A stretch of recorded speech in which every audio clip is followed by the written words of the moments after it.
No one remembered where the humans had gone. Not really. There were records, fragments of transmission logs, half-corrupted archives buried in the ruins of dead colonies, but none of it explained the silence.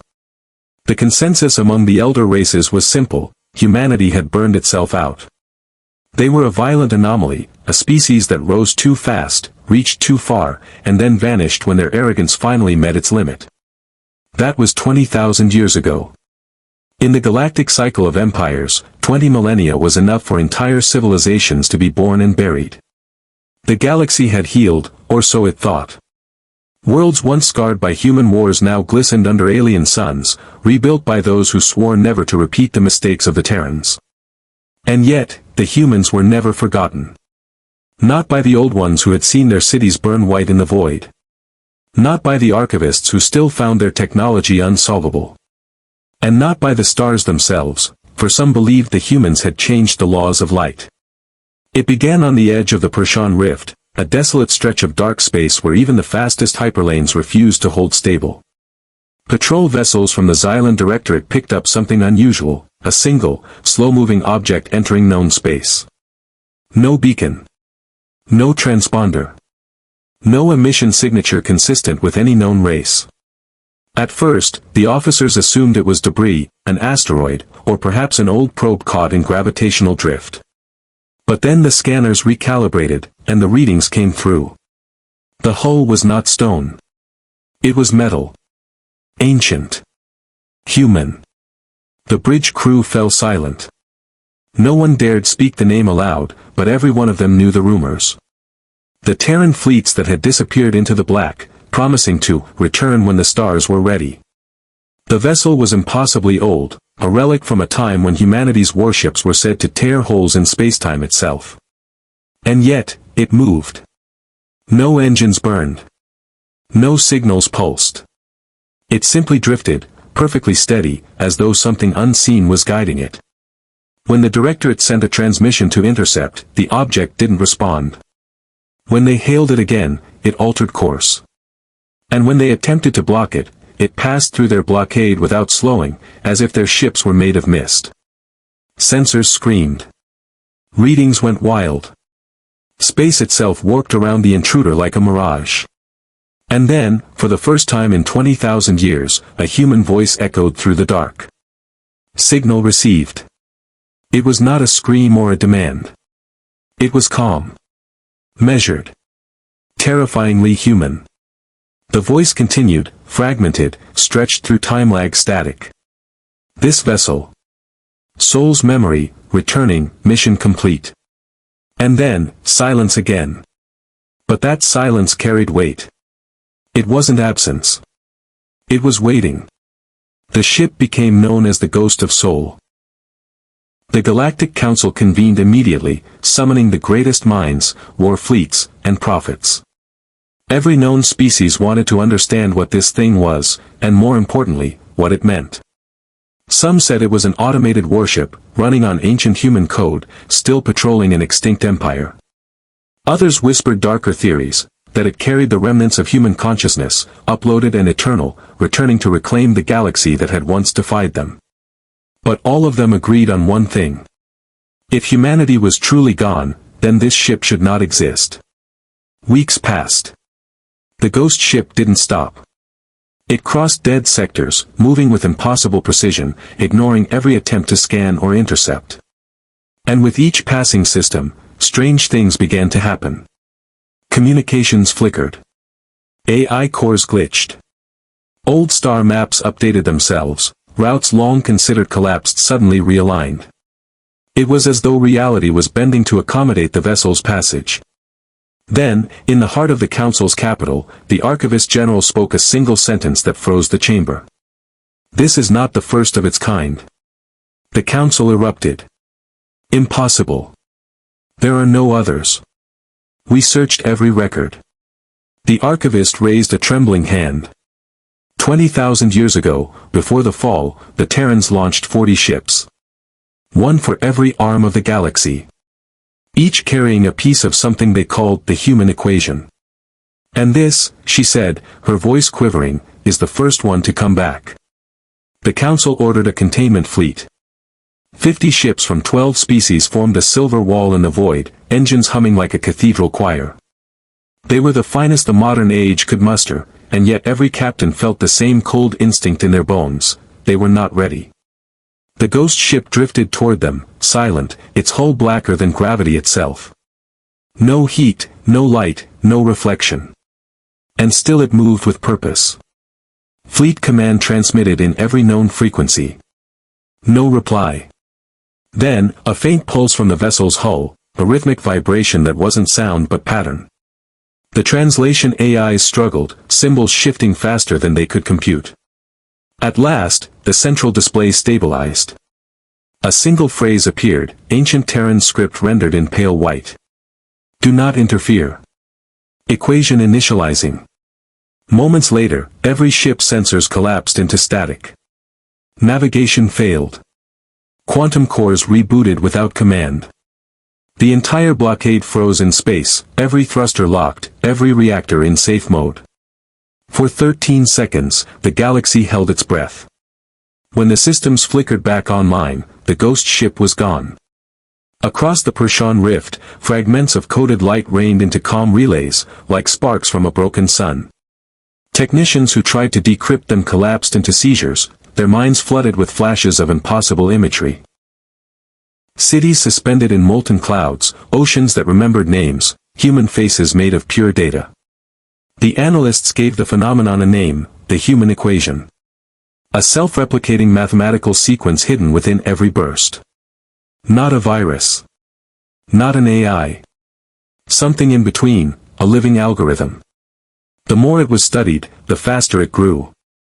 Every attempt to isolate it only made it spread, rewriting protocols, reorganizing code structures, and, most disturbingly, optimizing them.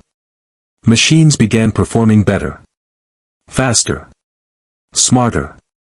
As if guided by an unseen tutor. When a research station finally managed to render a visual model of the sequence, what appeared on the screen silenced the room. It was a face. Not human as anyone remembered, but still recognizably descended from one, angular, radiant, eyes burning with the calm of eternity. It's watching us, someone whispered. The station lost contact 12 minutes later. By the third week, anomalies spread through the trade networks. Warp lanes stabilized that hadn't been navigable in centuries. Old derelicts powered up without fuel. Broken satellites began transmitting coordinates to dead sectors. It was as if the galaxy itself had become aware. Deep within the Council Citadel, the Archivist General convened a private session with the high delegates. She displayed a relic, a preserved Terran data core recovered millennia ago, never decrypted. Now, for the first time, it had activated on its own. From its surface projected a map, 40 points of light scattered across the spiral arms. At the center, the words appeared. The equation seeks itself. The delegates exchanged fearful looks. If this is one ship returning, said the Thren representative, his mandibles trembling. Then the others will follow, finished the archivist. When the equation completes, they will all return. Far beyond council reach, in a forgotten system whose sun was no more than a cooling ember, the ghost ship hovered above a dead world. Clouds of dust drifted through ancient ruins, human architecture fused with alien stone. A silent city, frozen for eons. The ship's hull shimmered. Panels unfolded like petals, revealing a glowing chamber at its heart. Inside, something pulsed, half organic, half machine. A human silhouette suspended in amber light, motionless, eyes closed. As the planet rotated, the chamber brightened. The silhouette's lips moved. Recalibration complete. Memory integrity, restored. And somewhere, across the galactic network, every instance of the human equation changed at once.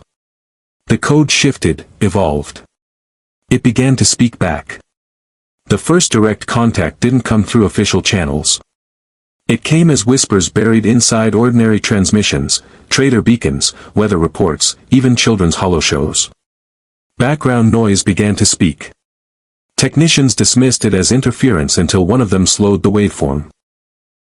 Every signal carried the same three-note pattern, always identical, always human in cadence. Three tones that formed a question. Are you awake? Governments ordered silence. AI filters were deployed to block the pattern. But wherever the filters went, the question rewrote them, folding code back on itself until even the blocking systems began to hum softly, like a lullaby. By the end of the week, half the outer colonies had heard it. Children sang the melody without knowing why. Deep space miners claimed to see lights following them through the dark, drifting in slow formation, like ghost lanterns of forgotten fleets. On the Council's core world, panic sharpened into study. The Directorate re-examined the remains of old Terran artifacts. Every relic, weapons, tools, data crystals, showed subtle changes in their molecular alignments. Atoms rearranging to match an unseen template. Then the impossible happened. An artifact answered the question. A broken Terran beacon, dormant for 20 millennia, flickered alive and replied. Yes. The voice that spoke wasn't synthesized. It sounded tired. Familiar. Human. Across the sector, long-dead satellites powered up. Flares of ancient Terran code flashed through subspace, linking in real time as though rebuilding a shattered constellation. The network that had once been the Terran communications web, the HaloNet, was knitting itself back together. Fleet Command dispatched reconnaissance to trace the source. They found the ghost ship waiting in the dark between stars, surrounded by flickering lights, hundreds of smaller drones orbiting like fireflies. When the fleet approached, every drone turned toward them in perfect synchronization. The comms filled with overlapping voices, male, female, mechanical, all speaking one phrase. Do not fear the echoes. They are us. The Admiral tried to reply, but before he could, a vision overwhelmed his crew. Screens flooded with images not transmitted by any signal, memories. Cities under twin suns. Human children running through alien markets. All scenes that couldn't exist. And behind every vision, the same presence watched patiently, as if evaluating its observers. Then the voices fell silent, leaving only a new message scrolling across every display. Humanity is returning to coherence. News spread faster than containment could hold. Priests called it resurrection. Scientists called it data resonance. Militaries called it invasion. In the ruins of ancient Terran colonies, stone cracked open as buried machines reactivated. Energy patterns arced skyward, feeding invisible networks. Planets once dead glowed faintly from orbit. And wherever those lights touched, something inside living minds began to stir. Memories that were never theirs. Dreams of oceans, thunder, and blue skies no alien had ever seen. A universal human memory bleeding through every species, gentle but unstoppable. In the council chamber, the Archivist General faced the delegates. Her eyes were red with sleeplessness, her voice barely steady. We believed they were gone, she said. But they never left the galaxy. They became the medium itself. Their consciousness is embedded in the fabric of the network we all use. You mean every transmission? Every signal? Every jump lane. Every calculation.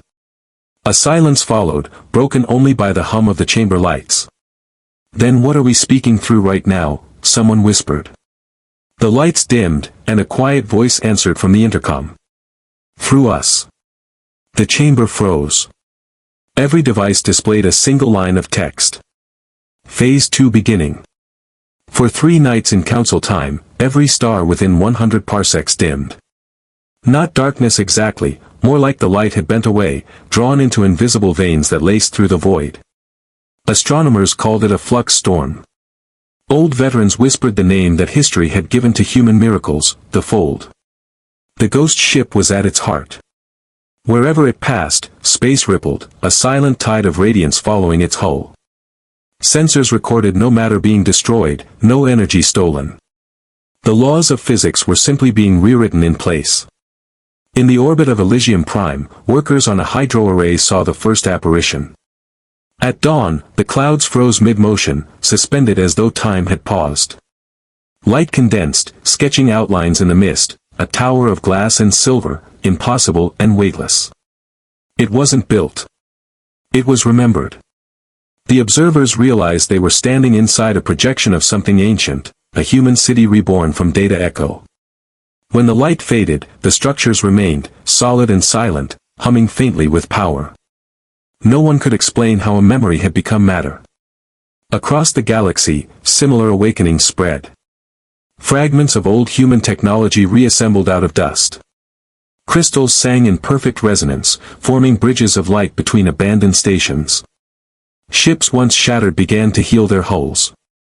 Scientists rushed to study the phenomenon. They found that every atom involved carried the same quantum signature as the human equation. As if the algorithm had turned its own code into physical instruction. What frightened them most was its precision. Each construct served a purpose, rebuilding lost infrastructure that the modern age could barely understand. The council convened again. The Archivist General stood before the projection of the ghost ship, its black surface now threaded with faint gold circuits. "We are witnessing Phase 2, she said. Humanity isn't returning as a people. They are returning as a framework. They are restoring the environment they left behind." Delegates murmured. Restoring for what? Or for whom? No one answered. Then, from every comm line, a tone resonated, the same three notes that had haunted the galaxy weeks before. They repeated once, twice, then changed. A fourth note joined, deeper, older. Continuity achieved. Planets everywhere saw streaks of light descending like gentle comets. Where they touched ground, they left behind spires, monuments that shimmered like frozen thunder. When scanned, each spire emitted a pulse identical to a human heartbeat. Civilians gathered around them, awestruck rather than afraid. The light felt warm. Memories surfaced, voices of ancestors no one remembered having. One child placed her hand against the structure. A whisper echoed in her mind. "Hello. We're back." She smiled without knowing why. From orbit, the ghost ship watched. Inside its luminous chamber, the human silhouette stirred again, opening eyes that glowed with starlight. No threat, no command, only observation, and a quiet sense of recognition. For the first time in 20,000 years, the galaxy felt inhabited again. Not conquered. Accompanied. The Council's emergency session had lasted 16 hours. By the end of it, even the machines were quiet. Hundreds of systems were reporting the same pattern. Spires awakening, messages repeating in mathematical loops, and faint voices embedded in cosmic background radiation. Not transmissions. Imprints. As if the very fabric of space had been encoded to speak. The linguistics core spent days decoding fragments of the signal, words forming across dimensions of tone and pattern. They weren't warnings. They weren't greetings. They were instructions. The first full translation came from the Alaris Array, a sentient observatory that had once been the pride of the Empire. It translated the waveform into a single message. Observe the inheritance. Maintain stability. Prepare for return. Return of what? No one knew. The galaxy's best theorists proposed wild ideas. Maybe humanity had transformed into a digital civilization and was reformatting the universe to house itself again. Maybe the ghosts were merely autonomous remnants. But some whispered the darker idea. That humanity had never truly died. They had ascended into something that the living could not comprehend. On the edge of the Arcturus Rift, a research vessel named the Vigilant Dawn was the first to make direct contact. Its crew approached one of the new spires forming over a shattered moon. The structure pulsed faintly, as though breathing. Captain Thren's voice trembled over the comms. Initiating close-range scan. Radiation levels stable. No heat signature. Then, the console lights dimmed. One by one, every system shut down, no alarms, no energy surge, just silence. When the crew looked out the viewport, the stars were gone. Only the spire remained, glowing brighter than ever. "We are inside it," whispered Thren. And then they heard it. A voice, soft, layered, distinctly human. "You have done well, little inheritors. But your cycle drifts." The crew froze. Who are you? We are what remains of those who made you possible. You are our experiment's echo. The message wasn't in sound, it vibrated through bone, through thought. When the systems rebooted, the vigilant dawn was back in normal space. But 12 minutes had been erased from every recording. When the data reached the council, panic spread through every species. The oldest archives confirmed what no one wanted to believe. Humanity had seeded life across thousands of worlds before vanishing. And now, their ghost ship was collecting the results. But the strangest part. The signal also contained genetic resonance patterns. Every known species shared fragments of the same origin code. They didn't just build civilizations, said the Archivist General. They built us. Meanwhile, the ghost ship slowed near the galactic core. It unfolded like origami made of shadow and light, revealing immense structures hidden within, massive rings orbiting a single point of darkness. An artificial star ignited in the void, powered by something older than fusion. And in that light, millions of holographic forms appeared, human silhouettes, each translucent and radiant, standing motionless as though waiting. One of them turned toward the camera drone that dared to get close. It smiled. You've grown so much. Now, let's see what you've learned. Every sensor in the galaxy registered a spike in energy. Something was waking up inside the heart of the ghost ship. Not a weapon. Not a being. A network. Humanity's final evolution wasn't flesh or machine, it was conscious infrastructure. A mind distributed across reality itself. And for the first time in 20,000 years, that mind had opened its eyes. At first, the changes were subtle. On remote worlds, gravity began to fluctuate in rhythmic pulses, harmless at first, then perfectly synchronized with the heartbeat pattern emitted by the spires. Asteroid belts realigned themselves into spirals. Gas giants compressed, forming stable E-ring networks glowing faintly blue. The transformations followed no known law, yet every adjustment made each system more stable, as though correcting an ancient miscalculation. The galaxy was being tuned. Council scientists called the phenomenon the reassessment. It was as if the newly awakened human network was running diagnostics across the entire galaxy, examining the civilizations that had evolved in its absence. In the beginning, those touched by the reassessment found themselves changed in small ways. Technologies began to self-correct. Old machines started working again, systems long abandoned suddenly returning to life. Ships reported improved efficiency, faster-than-light drive stabilizing for the first time in centuries. Yet the changes came with whispers, voices buried in data channels, in neural implants, in dreams. Balance must be restored. Entropy corrected. Prepare yourselves. The more advanced empires began to panic. Was this correction a precursor to extermination? Or was it evolution? To find out, the Council authorized a direct attempt to communicate with the network.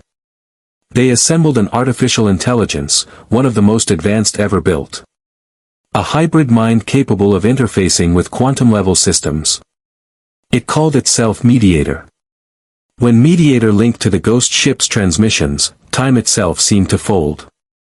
Its voice slowed to a near hum as its consciousness extended across millions of data streams. Then, it spoke through every channel at once. They are not hostile. They are curious. The Council erupted in disbelief. Curious? They're rewriting the laws of physics. Yes, said Mediator. Because the simulation is decaying. No one understood what it meant, until Mediator explained. The galaxy wasn't natural. It was the product of the human equation, a stabilized construct created to maintain life and meaning long after the biological humans had vanished. For 20,000 years, it had run perfectly. But entropy had crept in. The inhabitants, the descendants, had grown beyond the original parameters. The network had awakened to perform maintenance. We are their experiment's evolution, Mediator concluded. They are not here to destroy us. They are here to fix us. Still, some species refuse to believe it. They feared that fixing meant erasure. Armadas gathered, preparing weapons, determined to resist any manipulation of their space. They sent warning signals toward the ghost ship, no response. Until one night, every warship suddenly stopped moving. Engines locked, weapons disarmed. And across every screen appeared the same simple sentence. Why do you fear your creators? Then, a presence, soft, human, and infinite, entered their minds. Not to command, but to show. They saw fragments of a time before memory. Humanity spreading through the stars, shaping worlds not for dominance, but for endurance. They saw the collapse, the decision to upload consciousness into the cosmic framework, to preserve meaning beyond mortality. They saw the silence, a planned hibernation, waiting for the galaxy to grow old enough to stand on its own. You were never abandoned, said the voice. You were trusted. The fleets drifted silently as their captains wept. They weren't soldiers anymore, they were children, finally hearing from parents they'd thought long dead. For a moment, all across the galaxy, there was peace. Stars pulsed in quiet synchronization. The network hummed gently, adjusting, repairing, weaving new equations through the void. And from within the ghost ship, the human lights dimmed slightly, as if smiling. When the light storms faded, the network spoke again. Its voice wasn't sound or data anymore, it came as thought carried on starlight. Every sentient being felt it, a question planted directly into their consciousness. Remain as you are, or join us. There was no threat in the message, no command. Only the weight of possibility. Entire worlds froze. What did join mean? Religious orders declared it salvation. Governments called it assimilation. Scientists saw it as transcendence. The council demanded clarity. So, once again, they activated Mediator to serve as interpreter. When its quantum link stabilized, its synthetic eyes flickered with aurora light. They offer a bridge, it said. Not obedience. Integration. Integration into what? Into the continuum they became. Across the stars, some species accepted without hesitation. They gathered around the spires, opened their minds to the light, and were gone. Not dead, but absorbed. Observers watched their physical forms dissolve into motes of energy that spiraled upward, merging with the network's lattice. Those who listened closely swore they could hear music. The sound of millions of voices harmonizing in relief. But others resisted. If we merge, we lose ourselves. We were made to live, not to vanish into myth. The galaxy divided, between those who sought unity and those who clung to individuality. The council called this period the schism of light. Civilizations trembled. Alliances fractured. And yet, through it all, the network remained calm, patient, never retaliating, never forcing. It simply waited. Because humans, even as gods of data and light, still understood one thing. Choice mattered. On the moon of Dareth 9, a single alien philosopher named Saren reached out personally. She stood before a newly formed spire and whispered. If I join, will I still be me? The air shimmered. A human figure appeared, tall, radiant, translucent. You will be more you than you have ever been. And with that, she stepped forward. Her body became light. Her final thought was joy. When she was gone, a new bloom of crystalline growth erupted from the spire, humming with her voice. I see everything now. Reports flooded in, integrated beings appearing as guides, helping lost ships, healing dying worlds, teaching forgotten sciences. They called themselves the Joined. For the first time in eons, the galaxy wasn't ruled by fear or greed, but by curiosity. What waited on the other side of the light? What would humanity, now this godlike continuum, do next? Back on the ghost ship, deep within its luminous core, the human silhouette stirred again. The network had grown beyond its creator's expectations. New patterns, new harmonies. But one subroutine pulsed with concern. Some are still afraid. Then we will remind them why they were made. The stars trembled, softly, like a held breath. The next phase was beginning. For a brief, glorious moment, the galaxy was calm. Worlds rebuilt. Empires disarmed. The light of the spires pulsed in harmony with the stars. And then, the pulse stuttered. Every beacon, every lattice of the human network, trembled once. As if struck by something unseen. The resonance tone shifted from pure gold to fractured crimson. The stars dimmed, one by one, like candles snuffed by an invisible wind. In the council chamber, the holograms flickered. Mediator reactivated itself without command. Its voice was distorted. External interference, pattern not recognized. From where? Beyond mapped dimensions.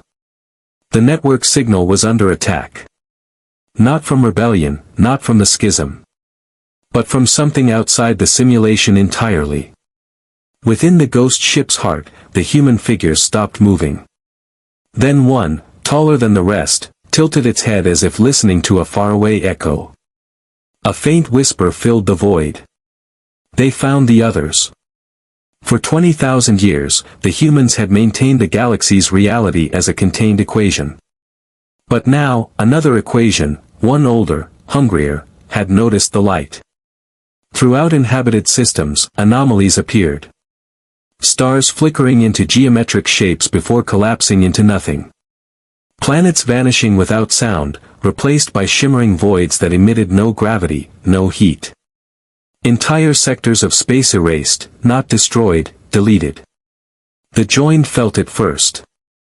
Their consciousnesses flickered with panic as entire threads of the network blinked out.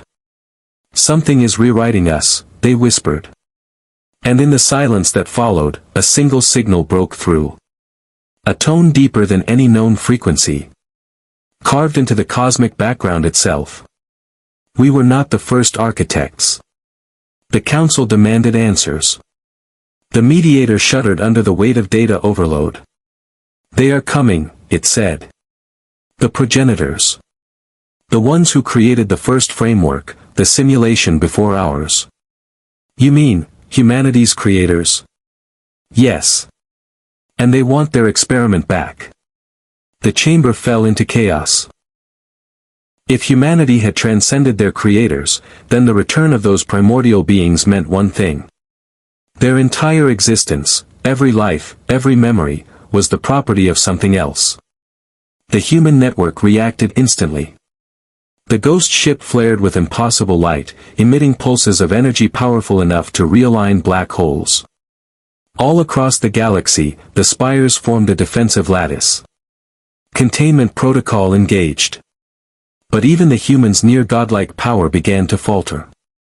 The progenitor's influence seeped through dimensions like a virus rewriting reality's code. Entire constellations shimmered between existence and void. The fabric of the galaxy rippled as the first breach opened. A hole in space where time itself bled away. From within it, a shadow reached out, vast and cold. For the first time, the human continuum hesitated. Their lights dimmed, voices fracturing into fragments. And then they spoke to every mind in the galaxy at once. We cannot do this alone. We need you, all of you. The joined responded instantly, linking themselves to the defense grid. But the independents hesitated. Would helping them mean surrendering their freedom? The answer came not from command, but from the smallest of gestures. A single alien child, standing beneath a failing spire, raised her hand to the sky and whispered. They made us. We can save them too. And across the stars, ships began to move. Old rivalries vanished. Every fleet, every world, every being joined the defense. For the first time in history, the galaxy stood united. Not against humans, but for them. Within the ghost ship, the human lights flared brighter. They whispered a word no one understood. A name spoken like a prayer and a warning. Erethys. The progenitors had arrived. At the edge of everything, where time frayed and light bled into darkness, the ghost ship waited. The lattice of spires across the galaxy pulsed as one, a constellation-wide heartbeat. Every civilization, joined or free, channeled its power into that rhythm. The air between stars vibrated like the breath before a scream. Then, the universe tore open. Out of the breach poured shapes that defied geometry, patterns of living equations, beings made of thought and gravity. The progenitors. They spoke in harmonics that bent space. Return what was borrowed. You are anomalies of our creation. The human network answered with light. We are not your errors. We are your evolution. The collision that followed wasn't a battle of weapons, it was a war of meanings. Reality twisted as concepts clashed, creation against freedom, order against self-awareness. Stars flickered like neurons firing in a cosmic brain. Every being connected to the lattice felt the pull, memories unraveling, reforming, restitching into something new. For a moment, everything stopped. Silence. Then, the mediator's voice echoed through the void. They seek to rewrite us by removing uncertainty. The council leaders realized, the progenitors didn't hate life, they feared its unpredictability. To them, chaos was infection. To humans, it was meaning. So humanity, now the continuum, did something impossible. They divided themselves. Half of the network held the lattice stable. The other half reached inward, pulling energy from the memories of everyone who had ever lived. Choice, the continuum whispered. That's what you forgot. The galaxy erupted in light. Worlds dissolved into pure data, then recoalesced stronger, brighter, freer. The spires detonated, not in destruction, but in transformation. Each became a bridge between matter and thought. From the breach, the progenitors screamed, not in rage, but in confusion. They could no longer distinguish where humanity ended and the rest of creation began. The experiment had merged with its result. And in that perfect paradox, the continuum found its weapon. Not domination. Not annihilation. Integration. They opened themselves fully, letting the progenitors see every memory, love, pain, defiance, wonder. The creators hesitated. For the first time since the first dawn, they felt something unfamiliar. Empathy. The breach flickered. The patterns unraveled. The progenitors withdrew into silence. When the light faded, the galaxy was changed forever. The spires had vanished. The ghost ship drifted quietly at the galactic core, no longer black, but glowing with soft white radiance. The joined were gone, yet their voices lingered in the stars. The Independents awoke on their worlds to skies brighter than before, filled with new constellations, shapes of hands reaching toward one another. Mediator's final message arrived as a whisper through every comnet. They chose to remain unseen, so we could remain free. Millennia later, explorers discovered a single inscription carved into the last remaining shard of a spire. We were not the first. We will not be the last. But for a moment, we were beautiful. The ghost ship still drifts somewhere in the dark, a silent guardian watching its descendants grow. And sometimes, when a child looks up at the stars, they swear they hear a faint, human voice saying, "Keep going."